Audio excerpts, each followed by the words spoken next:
کراچی کے ٹھگ کی 11ویں قسط۔ پچھلی قسط کے آخر میں استاد نمبر 2 ریئل اسٹیٹ کی ٹھگی کے قصے بیان کر رہے تھے، تو چلیے سنتے ہیں۔ ان میں 2 طرح کے لوگ ہوتے ہیں، ایک وہ جن کے پاس پلاٹ ہوتا ہے مگر تعمیر کے لیے روپیہ نہیں ہوتا، دوسرے وہ جن کے پاس تھوڑا بہت روپیہ تو ہوتا ہے مگر اتنا نہیں کہ پلاٹ خرید کر خود ہی مکان تعمیر کر سکیں۔ کچھ ایسے لوگ بھی ہوتے ہیں جو تعمیر کی نگرانی اور انتظام خود نہیں کر سکتے اور ٹھیکے پر مکان بنوانا چاہتے ہیں۔ ہمارا کام انہیں باتوں باتوں میں سبز باغ دکھانا ہوتا ہے، لیکن جب ہم ان سے تحریری معاہدہ کرتے ہیں تو اس کی بعض شرطیں ایسی ہوتی ہیں جن سے فائدہ اٹھاتے ہوئے آگے چل کر ہزار بہانوں سے تنازع پیدا کر لیتے ہیں۔ اس تنازع کا انجام یہ ہوتا ہے کہ وصول شدہ رقم تو خیر ہم ضبط ہی کر لیتے ہیں، مگر اسی کے ساتھ ساتھ شرائط کے مطابق پلاٹ اور تعمیر شدہ مکان بھی ہماری ملکیت بن جاتا ہے، اور چوٹ کھانے والے اپنی حماقت یا مالی کمزوری پر رو پیٹ کر گھر بیٹھ رہتے ہیں۔ ان کی ذہانت کا سکہ مجھ پر بیٹھ چکا تھا، لہٰذا میں نے ان کی صاف گوئی کا اعتراف کرتے ہوئے پوچھا، اچھا یہ تو فرمائیے کہ آپ کے برابر والے دفتر آل راؤنڈ ٹریڈرز میں کیا ہوتا ہے؟ اس میں انہوں نے ایک ہلکا قہقہا لگایا، پھر بولے، بھائی اس میں یوں سمجھو کہ سب کچھ ہوتا ہے، زعفران سے لے کر تعمیراتی سامان تک اور راشن کی چیزوں سے لے کر کیمیکل تک، ہر وہ چیز جو بازار میں کمیاب یا نایاب ہوتی ہے اس کا ہر پیمانے پر لین دین ہوتا ہے۔ گویا اس دفتر میں صاف ستھرا کاروبار ہوتا ہے؟ میں نے حیرت کے ساتھ سوال کیا۔ اما نہیں بھائی، وہ ہنستے ہوئے بولے، خالص ٹھگی کا کاروبار۔ وہ کیسے؟ میں نے پوچھا۔ میں سمجھا دیتا ہوں، انہوں نے کہا۔ فرض کیجئے کہ مکان بنوانے کے لیے آپ کو لوہے کا سریا درکار ہے۔ آپ بازار جاتے ہیں تو مطلوبہ مال کے دام بہت اونچے ملتے ہیں۔ آپ دکان دکان اس امید پر گھومتے ہیں کہ شاید کہیں سستا مل جائے۔ اس موقع پر آپ کو ایک دلال ملتا ہے جو آپ کو کم دام کے مال کی پیشکش کرتا ہے۔ آپ راضی ہو جاتے ہیں تو وہ آپ کو لے کر آل راؤنڈ ٹریڈرز میں آ جاتا ہے۔ یہاں ایک کیبن میں آپ سے رقم لے کر رسید دے دی جاتی ہے۔ اس کے ساتھ ہی سادے کاغذ کی ایک چٹ پر نہ سمجھ میں آنے والی زبان میں کچھ لکھ کر آپ کے حوالے کر دیا جاتا ہے اور کہہ دیا جاتا ہے کہ اس چٹ کو دکھا کر گودام سے مال لے جائیے۔ دلال یہ چٹ آپ کے ہاتھ سے لے کر کہے گا، چلیے مال آپ کو دلوا دوں۔ آپ اس کے پیچھے پیچھے چل دیں گے۔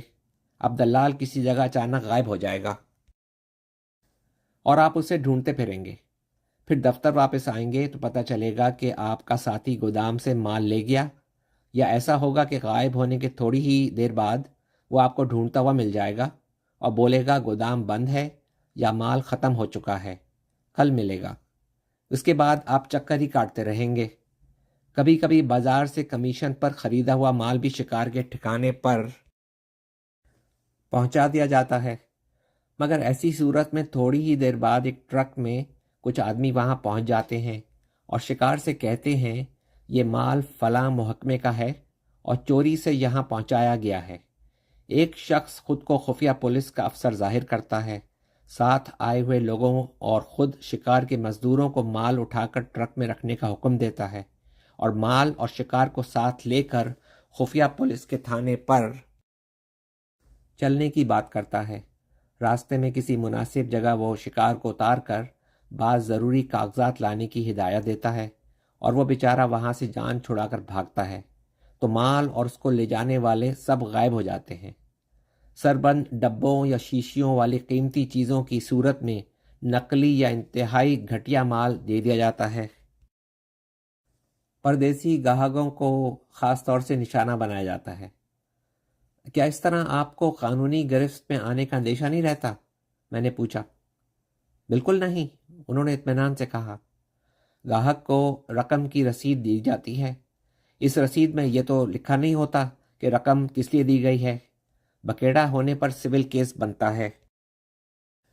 پردیسی شکار تو سول کیس کی سوچ ہی نہیں سکتا، اور مقامی شکار بھی اچھی طرح جانتا ہے کہ مقدمے کے اخراجات اور وکیلوں کی فیس دینے کے علاوہ وقت کا بھی نقصان اٹھانا پڑے گا۔ وہ یہ بھی جانتا ہے کہ معاملہ ایک ہی عدالت کے فیصلے پر تو ختم نہ ہو جائے گا، اور سچی بات یہ ہے کہ معاملے کو طول دینے کے لیے ہم ہمیشہ اعلیٰ عدالتوں تک کی کارروائیوں کے لیے تیار رہتے ہیں۔ گویا آل راؤنڈ ٹریڈرز بس اسی طرح کی خرید و فروخت کا کام کرتے ہیں۔ جی نہیں، وہ مسکراتے ہوئے بولے، اگر آپ ضرورت مند ہوں تو آپ کو رکشہ اور ٹیکسیوں کے پرمٹ، ڈرائیونگ لائسنس، پاسپورٹ اور ویزا، حتیٰ کہ تعلیمی سرٹیفکیٹ تک معقول معاوضے پر مل سکتے ہیں۔ کیا وہ سب جعلی ہوں گے؟ میں نے پوچھا۔ جی ہاں، وہ فخر سے بولے، لیکن بالکل اصلی معلوم ہوں گے، کوئی ان پر شبہ نہ کر سکے گا۔ فارموں کے اندراجات، افسروں کے دستخط اور دفتروں کی مہریں جعلی ضرور ہوتی ہیں، مگر فارم بالکل اصلی ہوتے ہیں۔ اصلی فارم آپ کیسے حاصل کرتے ہیں؟ میں نے حیرت کے ساتھ سوال کیا۔ یہ بات تو میں آپ کو نہ بتاؤں گا، انہوں نے جواب دیا، البتہ اشارے کے طور پر صرف یہ کہوں گا کہ جو فارم ہم استعمال کرتے ہیں ان میں کچھ وہ ہوتے ہیں جو بالکل سادے ہوتے ہیں، اور کچھ ایسے بھی ہوتے ہیں جن پر پہلے سے اندراجات موجود ہوتے ہیں۔ ایسے فارموں میں ہم مہر اور دستخط تو جوں کہ تو قائم رہنے دیتے ہیں، باقی اندراجات کو صفائی سے مٹا کر ان کی جگہ نئے اندراجات کر دیتے ہیں۔ میں سمجھ گیا، میں نے معنی خیز طور پر مسکراتے ہوئے کہا۔ اچھا تو یہ بتائیے کہ کیا ان جعل سازیوں کا کاروبار شہر میں صرف آپ ہی کرتے ہیں؟ یہ آپ نے کیسے سمجھ لیا؟ انہوں نے ہنستے ہوئے کہا، اجی جناب، یہ کراچی ہے۔ اچھا برا کوئی ایسا دھندا نہیں جسے یہاں ایک سے زیادہ لوگ نہ کر رہے ہوں۔ ہمارے جیسوں کا تو کچھ شمار قطار ہی نہیں۔ کتنے ہی سنڈیکیٹ ایسے ہیں جو روزانہ اسی دھندے میں سینکڑوں نہیں ہزاروں کماتے رہتے ہیں۔ بہرحال میں نے ان کی مزید گہرائیوں تک پہنچنے کی غرض سے کہا، اتنے چلتے ہوئے دھندوں کے ہوتے آپ کاہے کو کوئی دوسرے دھندے کرتے ہوں گے؟ جی نہیں، آپ کا خیال غلط ہے، انہوں نے متانت سے مجھے گھورتے ہوئے کہا۔ میں صرف دولت کمانے ہی کے لیے یہ سب کچھ نہیں کرتا، دنیا والوں کو یہ بھی بتانا چاہتا ہوں کہ پسماندہ ہونے کے باوجود ہمارے ملک کے لوگ ماڈرن ٹھگی کے کارنامے انجام دے سکتے ہیں۔ آپ واقعی سچے ماڈرن ٹھگ ہیں، بے ساختہ میں نے کہا۔ میرا خیال ہے کہ اس جذبے کے تحت آپ اور بھی بہت کچھ کرتے ہوں گے۔ میں صرف اسکیم بناتا ہوں، ہدایات دیتا ہوں، جس کے مطابق میرے معتمد شاگرد کام دکھاتے ہیں، انہوں نے فخر کے ساتھ کہا۔ مثلاً وہ ایک ایسی کمپنی قائم کرنے کا اعلان کرتے ہیں جو گھریلو فرنیچر، سلائی کی مشینیں، بجلی کے پنکھے، ٹرانسسٹر، ریڈیو اور ٹیلی ویژن وغیرہ آسان قسطوں پر فراہم کرتی ہے۔ عام گاہکوں کے لیے یہ شرط رکھی جاتی ہے کہ وہ چوتھائی قیمت نقد ادا کریں اور 2 قابل قبول ذمہ دار آدمیوں کی ضمانت دیں، ہر ماہ پابندی کے ساتھ قسط ادا کرتے رہیں، ٹوٹ پھوٹ اور مرمت کے اخراجات کے کفیل بنیں۔ معاہدے کے تحت ان کی لی ہوئی چیز اس وقت تک کمپنی کی امانت تصور کی جائے گی جب تک اس کی کل قیمت ادا نہ ہو جائے۔ یہ کل قیمت نقد کے مقابلے میں سوائی یا ڈیوڑی ہوتی ہے۔ اگر قسطیں پابندی سے ادا نہ کی جائیں یا لی ہوئی چیزوں کو بہتر حالت میں نہ رکھا جائے تو کمپنی اپنی چیز واپس لے لیتی ہے،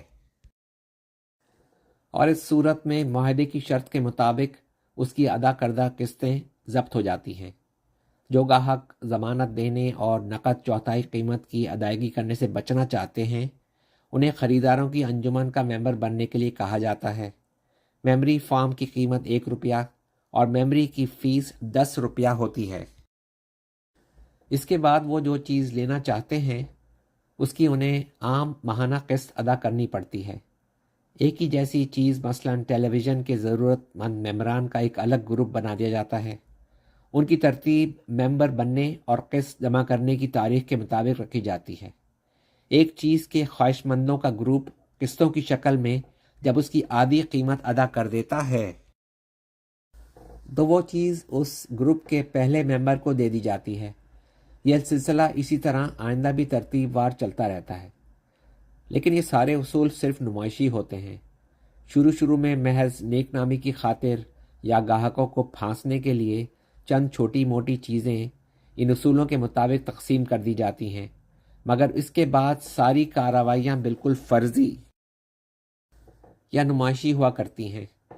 کسی چیز کے خواہش مندوں کے گروپ میں کتنے آدمی امیدوار ہیں، ان میں ترتیب کے لحاظ سے کس کا کیا نمبر ہے، یہ باتیں کمپنی کے علاوہ کسی کو نہیں معلوم ہوتی۔ یوں بھی ترتیب میں ہیر پھیر کرنے کا ایک مستقل بہانہ کمپنی کے پاس یہ ہوتا ہے کہ ماہانہ قسط وقت پر نہیں پہنچ سکی۔ اس طرح چند ماہ کے اندر سینکڑوں خواہش مندوں کی فیس ممبری اور قسطوں کی رقم ہضم کرنے کے بعد اچانک کمپنی غائب ہو جاتی ہے۔ اگلی قسط میں استاد نمبر 2 کی ٹھگی کا نیا روپ سامنے آئے گا۔ بہت دلچسپ ہے، دیکھنا نہ بھولیے گا۔ بہت شکریہ۔